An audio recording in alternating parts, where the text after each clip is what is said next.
ચિરાગ ગોટી અને તેની ગેંગના કાળા કરતૂતોમાં સાથ આપનાર ચિરાગ ગોટીના પિતાની પણ પોલીસે ધરપકડ કરી છે। ચોકબજાર પોલીસ મથકમાં તેમના વિરુદ્ધ ધમકી, ખંડણી અને મારામારી સહિતની કલમોમાં તેમનું નામ સામેલ થયું હતું।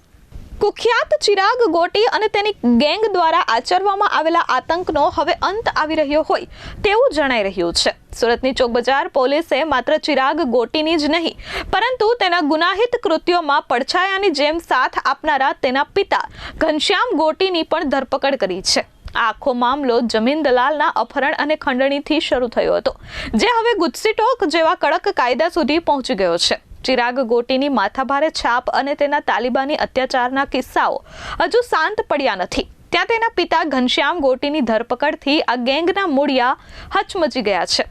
સામાન્ય રીતે પિતા પુત્રને સુધારવાનું કામ કરતા હોય છે, પરંતુ અહીં ઘનશ્યામ ગોટી તેના પુત્ર ચિરાગના દરેક કાળા કામમાં મદદગાર સાબિત થયા હતા। જમીન દલાલ જિગ્નેશ વ્યાસના અપહરણ અને ખંડણીના કેસમાં ઘનશ્યામ ગોટી અને નિરાંત ગોટી સહિતના 7 આરોપીઓ સામે ફરિયાદ નોંધાઈ હતી। ચોકબજાર પોલીસે કડક કાર્યવાહી કરી પિતાની ધરપકડ કરી સ્પષ્ટ સંકેત આપ્યો છે કે ગુનેગારને મદદ કરનાર પણ કાયદાથી બચી શકશે નહીં।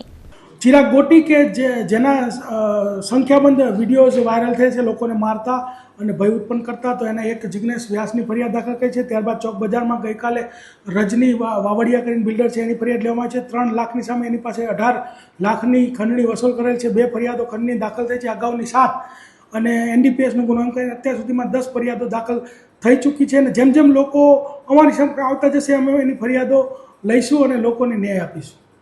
Bureau report S24 news, Surat.